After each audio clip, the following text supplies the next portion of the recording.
सगळे मजेत ना?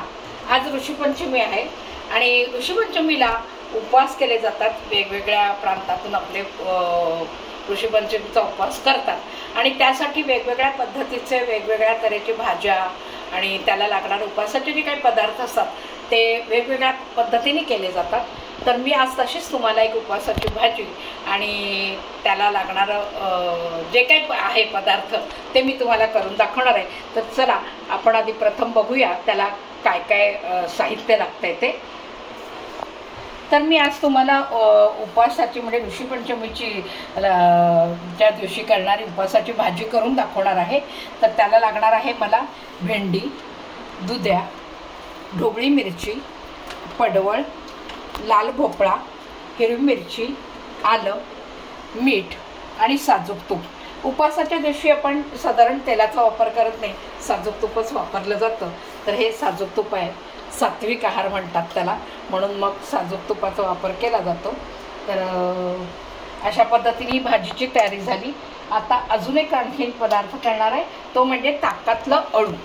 ताकातलं अळू, त्याच्यासाठी आपल्याला ही अशी पानं, जी भाजीची पानं असतात ना, भाजीचा अळू जो म्हणतात त्याला, तर ही अशी असा अळू आणायचा आणि तो असा बारीक छानपैकी चिरून घ्यायचा. त्याला काय काय साहित्य लागणार आहे ते बघा.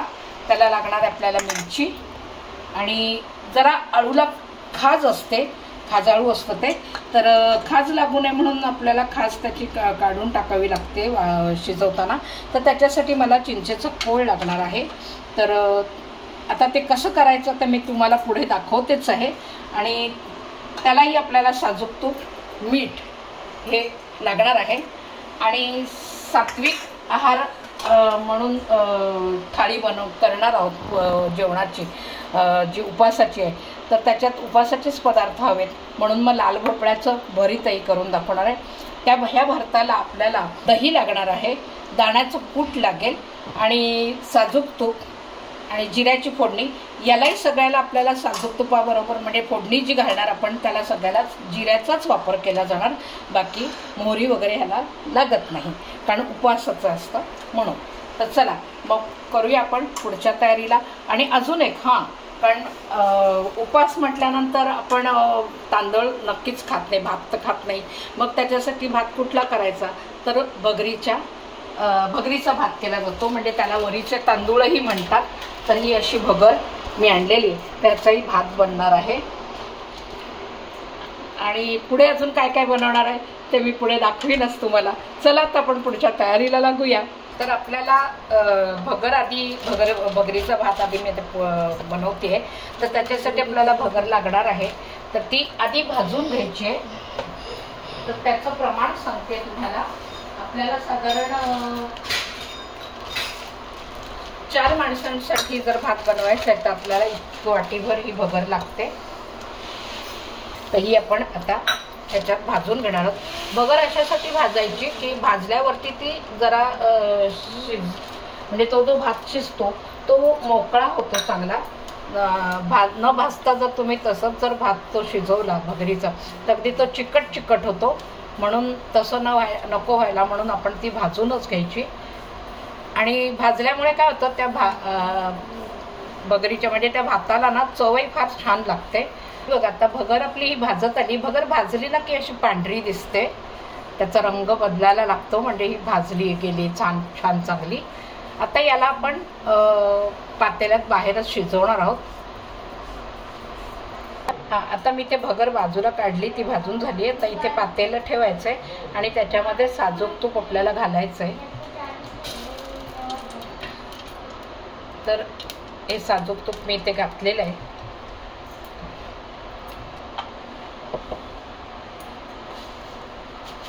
आता याच्यात आपल्याला जिरं घालायचंय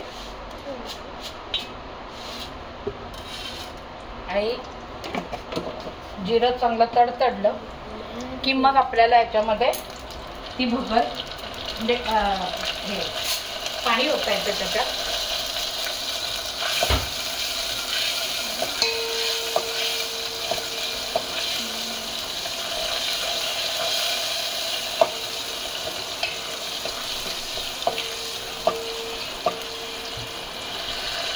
जिरं झालंय तर पाणी घालायचं आपल्याला इथे.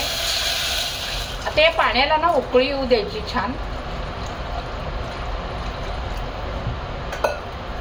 आणि छान अशी उकळी आली की याच्यात मीठ पण घालायचं आहे आपल्याला. आणि मग ही भाजलेली भगर आहे ही आपण ह्याच्यामध्ये घालून ती शिजवणार आहोत.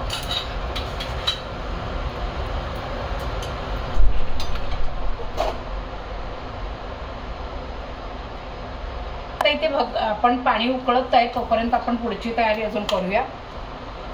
इथे मी कुकर ठेवते. त्याच्यामध्ये आपल्याला जे चिरून ठेवलेलं जे अळू होतं तर हे अळू मी इथे या बाउलमध्ये ट्रान्सफर करते. तर आता ही अळू जी आपण कुकरमध्ये जरा शिजवून घ्यायची. याच्यामध्ये थोडं पाणी घालायचं आपल्याला. आणि ते मी चिंचेचा कोळ म्हटलं होतं ना तर तो चिंचेचा कोळही घालायचा याच्यामध्ये. हा चिंचेचा कोळाने काय होईल ह्याच्यातली जी खाज असते ना ती निघून जाते. मग आपल्याला हे पाणी काढूनच टाकायचंय. तर हे मी आता कुकरमध्ये इथे शिजायला ठेवणार आहे.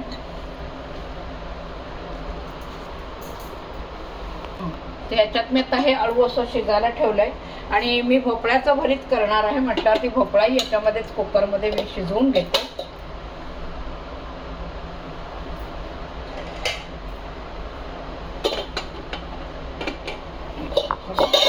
लागत नाहीये झाकण. तर याला आपल्याला तर 3 ते 4 शिट्ट्या चांगल्या करून घ्यायच्या आहेत. आता इथे पाण्याला आपल्या उकळी आलेली आहे. तर ही भगर आहे ती आपल्याला इथे ह्याच्यात घालून घ्यायची आहे. आणि मंद आचेवरती ती भगर आपल्याला शिजवायची.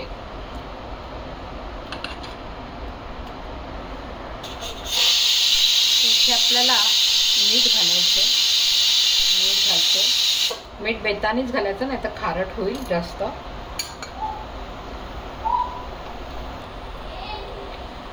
चला आपण भगर शिजली आहे का बघूया. तर ही भगर आपली आता शिजली आहे व्यवस्थित छान. हे बघा. आणि ही भाजल्यामुळे ना अशी छान मोकळी होते. तर अशी मोकळी झाली पाहिजे ही भगर. आता ही आपली तयार झाली. चला मग अशी कुकरमध्ये आपण जे अळूचं हे लावलं होतं त्याचं झालंय का बघूया. ते काढूया आता.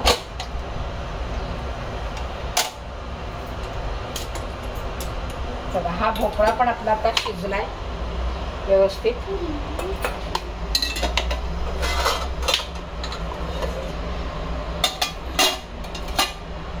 आणि हा अळू पण आता शिजलाय. आता ह्या अळूला आपण या चाळणीमध्ये गाळून घ्यायचंय. म्हणजे त्याचं जे पाणी होतं आपण चिंच घातलेलं ते सगळं काढून टाकायचं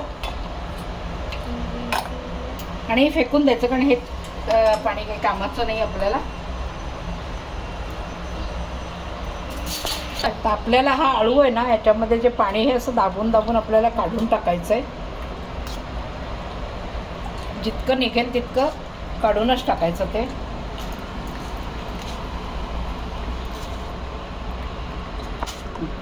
त्याला आपला हा अळू. चला आता आपल्याला हे अळूचं ताकातलं अळू करायचं आहे. त्याच्यासाठी आपल्याला फोडणीला घालायचं आहे. त्याला फोडणीला आपल्याला तूप लागणार आहे.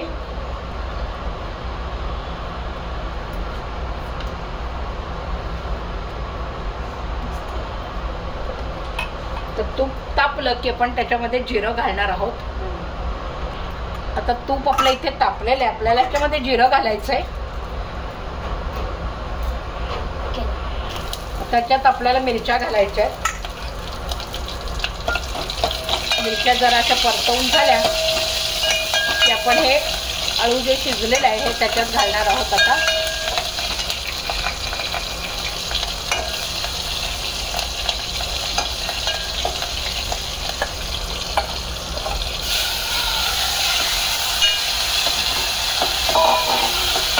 आता याच्यामध्ये आपल्याला गरम पाणी पण घालायचं आहे. आता मी गरम पाणी करायला ठेवते. आता आपलं इथे पाणी गरम झालंय. हे गरम पाणी आपण ह्याच्यात घालायचंय.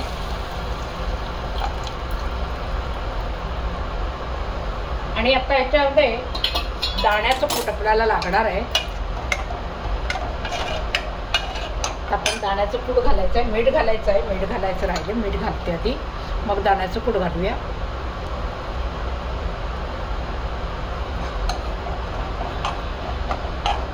दाण्याचं कूट आपल्याला जसं जसं लागेल ना तसं घालायचं आहे. फार अगदी भरमसाठ दाण्याचं कूट पण नाही घालायचं, बेतानीच घालायचं आहे. आणि ते आता ह्याच्यामध्ये पाणी अशासाठी घातलं की ते दाण्याचं कूट जे आपलं असतं ना ते शिजलं पाहिजे. ह्याच्यामध्ये साखर घालायची, साधारण 1-2 चमचे आपल्याला साखर लागेल. जसं दही तुमचं आंबट जर फार असेल तर तुम्ही साखर जास्त घातली तरी चालेल, पण आधी बघायचं, आधी 2च चमचे घालायचं. आणि मग ताक घातल्यानंतर मग बघायचं की ते कसं, चाकून जरा बघायचं की कसं आहे, फार आंबट तर नाही ना. आणि आंबट असेल तर साखर घालायची पुन्हा, नाहीतर त्याची आवश्यकता नाही. मी 2 चमचे आत्ता घातलेली आहे. हे झालं, हे तर आपलं उकळलं आहे छानपैकी. बघा असं शिजलं आहे छान. आता हे थंड झालं, गार झालं की ह्याच्यात आपण ताक घालणार आहोत. ह्याला म्हणतात ताकातलं अळू, जे उपासाच्या वेळेला खाल्लं जातं. हे बघा हे छान झालंय. तर हा बघा आपला हा भोपळा. आता मी ह्याला स्मॅश करून घेणार आहे. मग ह्याच्यामध्ये आपल्याला घालायचं आहे मीठ आणि दाण्याचं कूट घालणार आहे ह्याच्यामध्ये, आणि थोडीशी चवी पुरेशी साखर आणि जिऱ्याची फोडणी आपल्याला लागणार आहे. बघा तुम्ही काय करते, पातेलं आपलं हे तापलंय. मी आधी पहिले जिऱ्याची फोडणी करून घेते. जिऱ्याची फोडणी करताना आपल्याला तूपच लागणार आहे ह्याच्यामध्ये, कारण उपासाचीच हे आहे, प्रकार आहे हा, म्हणजे उपासाला खाल्लं जातं आहे बरी, म्हणून मग तूपच लागतं. जिरं घातलंय. जिरं तुम्हाला जसं आवडीचं लागेल तसं जास्त कमी तुम्ही तुमच्या आवडीनुसार तुम्ही घालू शकता जिरं.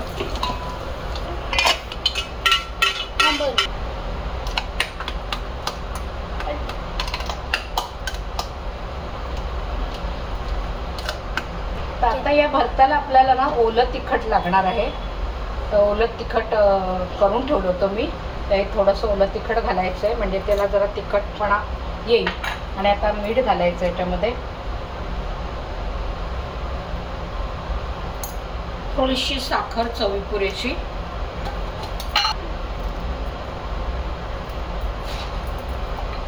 आणि हे दाण्याचं कूटही लागणार ते घालायचं याच्यामध्ये, आणि छान व्यवस्थित कालवून घ्यायचं आहे ना. आता आपल्याला ती भाजी करायची आहे, ऋषींची भाजी मी म्हटलं होतं, तर ती भाजीसाठी पातेलं ठेवते. त्याच्यामध्ये सुद्धा आता तूप घालायचंय.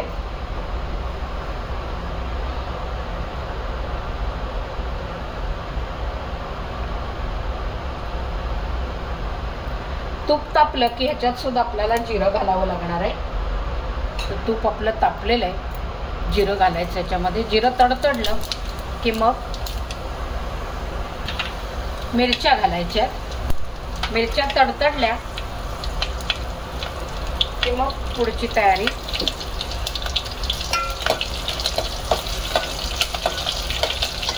हे आलं चिरून ठेवलं हे घालणार आहे. आता याच्यामध्ये आपल्याला या भाज्या घालायच्या, ढोबळी मिरची, पडवळ, लाल भोपळा, हा चिरलेला दुधा, भेंडी. तर हे सगळं एकत्र करायचं आपल्याला. मीठ घालते.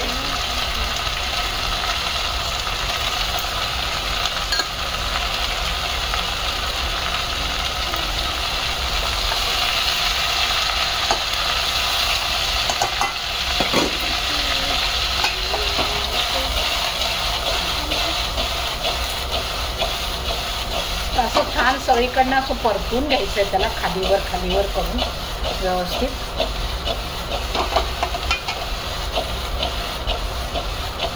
आणि आता आहे ना आपण थोडंसं गरम पाणी घालून मंद आचेवरती शिजवणार आहोत.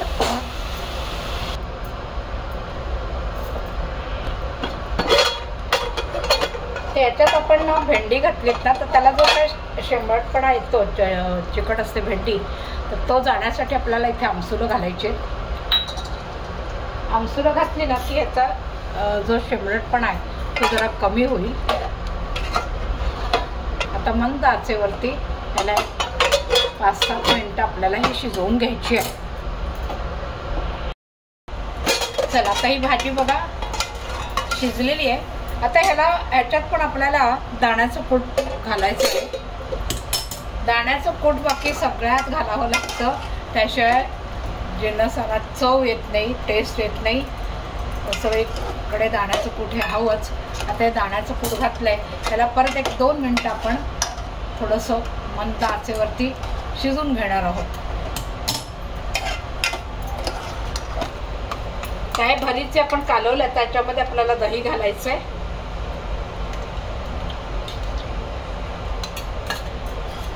आणि व्यवस्थित कालवून घ्यायचं छानपैकी. ते आपलं झालं भरीत तयार.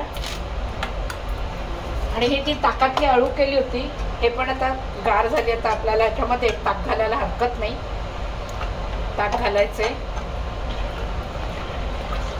आणि फार जर दाट अशी वाटत असली तर मग याच्यामध्ये थोडं पाणी घातलं तरी चालेल. तर बघायचं कसं आपलं कितपत दाट आहे किंवा काय, त्याप्रमाणे घालायचं पाणी. फक्त ताक अगदी पातळ नाही करायचं आधीच, कारण काय जर समजा तुमचं हे पातळ झालेलं असेल तर ताक जर पातळ केलं तर अति पातळ होईल.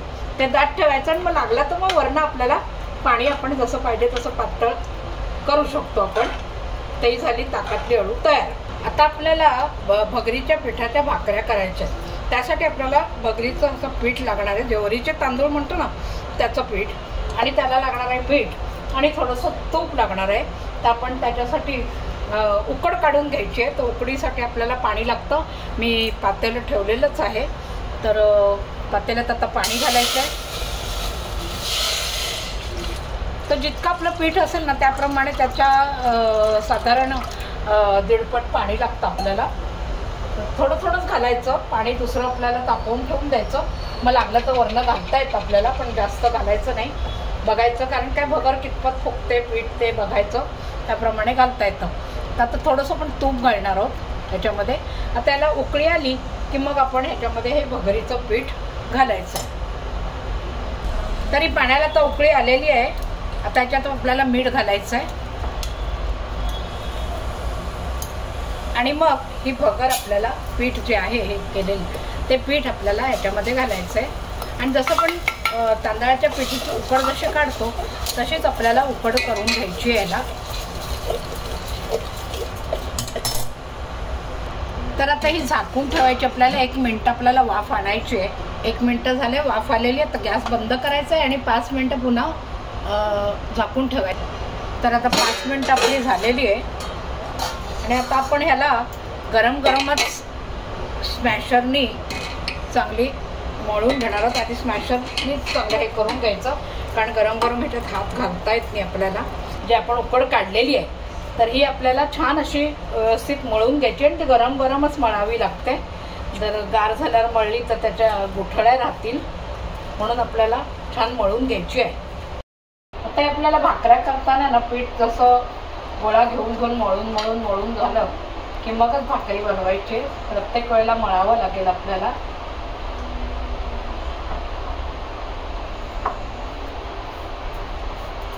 थोडं थोडं पीठ लावून घ्यायचं आहे आपल्याला ह्याचं. आणि भगरीचंच पीठ असतं तेच लावायचं आपल्याला. आता याला तव्यावर घालायची भाकरी आणि वरनं थोडंसं पाणी लावून घ्यायचं आहे.